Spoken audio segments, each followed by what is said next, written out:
एक चतुर मेंढक की कहानी। एक सुंदर से तालाब के किनारे दो मेंढक रहते थे। वो साथ में बड़े हुए थे और बहुत अच्छे दोस्त थे। एक दिन जब वो दोनों खेल रहे थे तो बारिश होने लगी। तब एक मेंढक ने दूसरे से कहा, दोस्त, ये बारिश का मौसम तो बहुत ही जोरदार लग रहा है। दूसरा मेंढक उसकी बात से सहमत होता है। दोनों मेंढक पास के घर में बारिश से बचने के लिए आसरा लेते हैं। वो रसोई में जाते हैं। आसपास के अपरिचित माहौल से परेशान होकर वो एक जगह से दूसरी जगह छलांग लगाने लगते हैं। अचानक से अपना संतुलन खोकर वो दूध से भरे हुए एक बड़े बर्तन में गिर जाते हैं। मेंढक बाहर आने की बहुत कोशिश करते हैं पर नहीं आ पाते। कुछ देर बाद एक मेंढक बहुत ही थक जाता है और बाहर निकलने की आशा छोड़ देता है और धीरे धीरे दूध में डूब जाता है। लेकिन दूसरा मेंढक हार नहीं मानता। वो तैरता रहता है। उसे आश्चर्य होता है कि उसके लगातार तैरने से वो दूध गाढ़े मक्खन में बदलने लगता है। वो खुश हो जाता है और भी कोशिश करने लगता है। जल्द ही मेंढक बर्तन से बाहर निकल आता है और सुरक्षित जगह पर चला जाता है। आशावादी होना हिम्मत हारने से लाख गुना अच्छा है।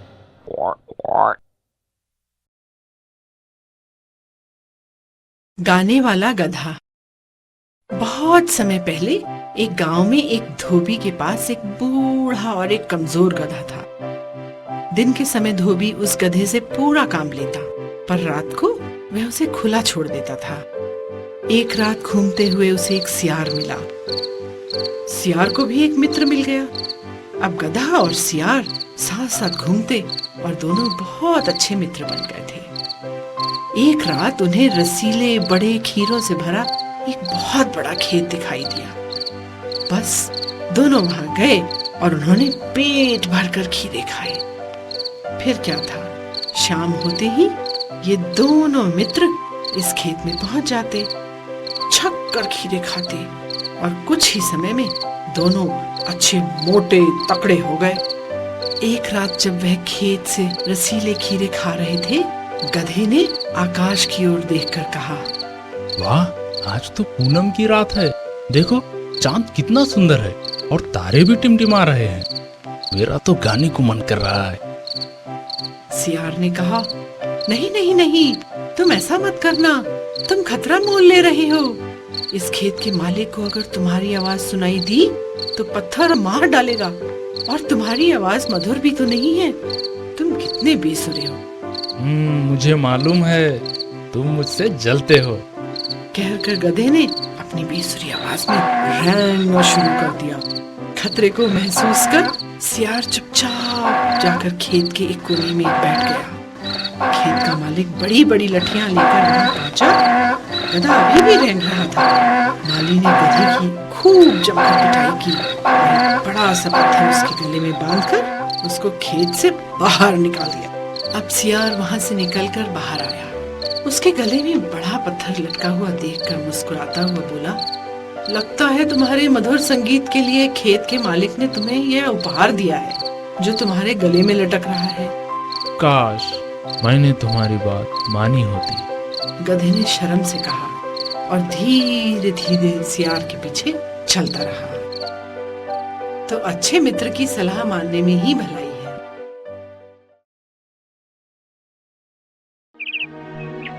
एक बार की बात है, दो जंगली बत्तख और एक कछुआ जंगल के एक तालाब में रहते थे। वो लोग बहुत अच्छे दोस्त थे। एक बार की गर्मी के मौसम में जंगल में भारी सूखा पड़ गया। इसके कारण तालाब सूखने लगा। अब ये तालाब हमारे रहने लायक नहीं रहा। चलो कोई और घर ढूंढते हैं। ऐसे एक बत्तख ने दूसरे से कहा। दूर कहीं एक नया तालाब ढूंढ लिया उन्होंने। फिर वो लोग अपने पुराने दोस्त कछुए को मिलने के लिए गए। कछुआ अपने दोस्तों से मिलकर बहुत ही खुश हुआ। दोनों बत्तख ने अपने नए तालाब की खूबसूरती की प्रशंसा की। कछुआ बेचारा रोने लगा और बोला, काश मेरे पास पंख होते तो मैं भी उड़कर वहां आ जा सकता। दोनों बत्तख ने जब कछुए की बात सुनी तो उन्हें बहुत ही दुख हुआ। वो अब अपने दोस्त को यहाँ नहीं छोड़ सकते थे। प्यारे दोस्त, अब हम तुम्हें यहाँ नहीं छोड़ सकते। उन्होंने कछुए से कहा। कछुए ने एक युक्ति लगाई। उसने कहा, अगर तुम दोनों अपने मुंह में एक लकड़ी के दोनों छोर पकड़ो तो मैं उसे बीच में से कस के अपने मुंह में पकड़ूंगा। इस तरह मैं तुम्हारे साथ नए घर में चल सकता हूँ। अच्छा उपाय है, बस तुम रास्ते में अपना मुंह मत खोलना वरना गिर जाओगे। ऐसा बत्तख ने कहा। कछुआ मान गया और वो हवा में उड़ने लगा।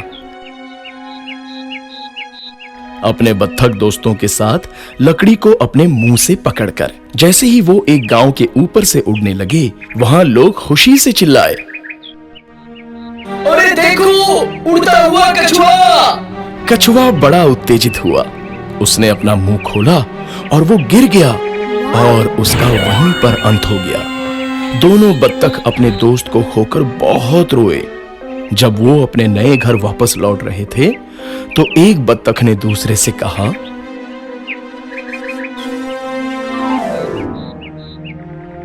बेचारा कछुआ, उसे अपना मुंह बंद रखना चाहिए था। कभी कभी बात ना करना फायदेमंद होता है।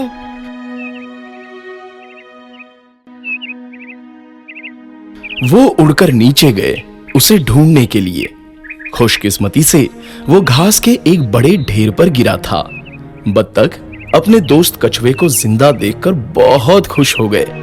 अब तुम समझ गए होंगे कि मुंह कब बंद रखना चाहिए। कछुआ बात को समझ गया और शर्म से उसका सर झुक गया। एक घने पेड़ पर एक सुंदर तोता रहता था। उसके दो छोटे छोटे बच्चे थे जो देखने में बिल्कुल एक जैसे लगते थे। एक दिन जब मम्मा तोता खाना लेने गई, एक शिकारी धीरे से उस पेड़ पर चढ़ा और घोंसले से उसने दोनों बच्चों को उठा लिया। और जब उनको झूले में डाल रहा था, एक तोता तो उड़ गया पर दूसरे को उसने झूले में डाल लिया और अपने घर ले गया। वहां से एक साधु महात्मा जा रहे थे। उन्होंने बड़े प्यार से उसे उठाया और अपने आश्रम ले। इस तरह दोनों तोते बड़े हो गए। एक तोता शिकारी के साथ और दूसरा साधु महात्मा के साथ आश्रम में पलने लगा। बहुत दिन बीत गए बच्चों। एक दिन एक राजा उस जंगल से गुजर रहा था। उसे एक आवाज सुनाई दी, मालिक, मालिक, आप तीर कमान उठाकर इस आदमी को तुरंत मार डालो। राजा ने अपनी गर्दन घुमाई और देखा, अरे यह तो तोता था। ये कैसी अजीब चिड़िया है। राजा ने सोचा और आगे बढ़ गया। साधु महात्मा की कुटिया में पहुंचकर वह पानी पीने अंदर गया। राजा ने अब दूसरे तोते के पिंजरे की ओर देखा। ये भी ऐसा ही तोता होगा जिससे मैं अभी मिलकर आ रहा हूँ। स्वागत है, स्वागत है, हे महान राजा, तुम्हारा इस घर में स्वागत है। सुनकर राजा आश्चर्य में पड़ गया। सोचने लगा, देखने में तो शिकारी का तोता भी बिल्कुल ऐसा ही दिखता था, परंतु स्वभाव में कितना अंतर है। राजा पिंजरे के पास गया और बोला, मैंने जंगल में एक तुम जैसा तोता देखा था, जो देखने में तो तुम्हारे ही जैसा था, पर स्वभाव में बड़ा कठोर था। क्या वह शिकारी के घर में रहता था? तोते ने पूछा। हाँ हाँ, वही था वो तोता। राजा ने तुरंत उत्तर दिया।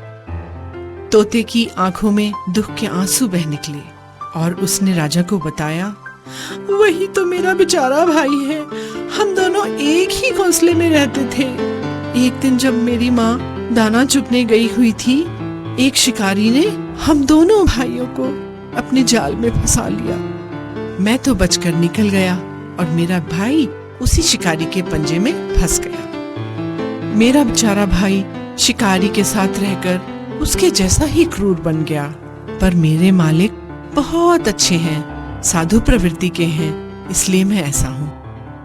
अच्छी संगति का अच्छा प्रभाव और बुरी संगति का बुरा।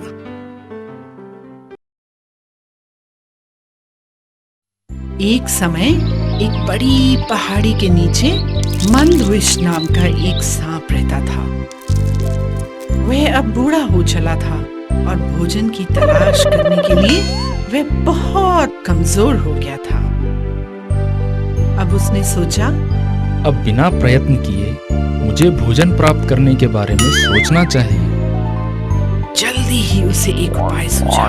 वह एक ऐसे तालाब के किनारे गया जिसमें बहुत से मेंढक रहते थे और उदास मुंह बनाकर तालाब के किनारे बैठ गया। समय बीतने लगा। एक मेंढक जो रोज सांप को उदास देखा करता था पूछने लगा, साहब आजकल आप शिकार नहीं करते? सांप बहुत दुखी आवाज में बोला। हाँ मित्र, कल रात मैंने भूल से एक ब्राह्मण के बेटे को काट लिया था और वो मर गया। उसने गुस्से में मुझे शाप दिया कि तुम्हें अब पूरा जीवन अपने शिकार की सेवा करनी होगी और जो भी तुम्हें वो खाने को दे उसी पर तुम्हें अपना जीवन निर्वाह करना होगा। इसीलिए मैं तुम्हारी सेवा करने यहाँ आया हूँ। बहुत जल्दी ये कहानी मेंढक के राजा के पास पहुंची। वह स्वयं सांप के पास गया कि उसे पता तो लगे जो वह कह रहा है वह सच है क्या। चालाक सांप ने मेंढक राजा को पूरा विश्वास दिला दिया कि वो जो कह रहा था वह बिल्कुल सच है। मेंढक राजा बहुत प्रसन्न हुआ और सीधे उस चालाक सांप की पीठ पर चढ़कर बैठ गया। यह देखकर बाकी मेंढक भी अपने राजा की तरह अपनी खुशी जाहिर करने लगे और सांप को अपनी सफलता पर खुशी का ठिकाना न रहा। अगले दिन सांप मेंढक को अपनी पीठ पर बिठाकर धीरे धीरे टहलने लगा। तो एक मेंढक ने आगे आकर सांप से पूछा, मित्र, तुम पहले की तरह तेज क्यों नहीं चलते? मेरे पास खाने को कुछ नहीं है। चालाक सांप ने उदास होकर जवाब दिया, मैं तेज चलने में बहुत कमजोरी महसूस कर रहा हूँ। ठीक है, तो सबसे छोटा मेंढक जो तुम्हारी पूंछ पर पड़ा है तुम उसे खा सकते हो। मेंढकों के राजा ने कहा। यह सुनकर तो सांप की खुशी का ठिकाना न रहा। उसने जल्दी से झपट्टा मारकर एक मेंढक को खा लिया। इस प्रकार रोज मेंढक राजा सांप की पीठ पर चढ़ते और अंत में सांप को एक मेंढक खाने को कह देते। इस तरह से बहुत दिन बीत गए बच्चों और सांप तालाब के लगभग सारे मेंढक खा चुका था, एक मेंढक राजा को छोड़कर। अरे, इस बारे में तो मेंढक राजा भी अनजान थे। अगले दिन मेंढक राजा ने सांप की पीठ पर घूमने के बाद फिर वही शब्द दोहराए। पूंछ के पास बैठे आखिरी मेंढक को तुम खा सकते हो। सुनते ही सांप ने जल्दी से राजा मेंढक को निगल लिया। इस प्रकार सारी मेंढक प्रजा का दुखद अंत हो गया। उन्होंने चालाक दुश्मन का विश्वास जो किया था बच्चों, बिना सोचे समझे कार्य का अंत हमेशा दुखद होता है।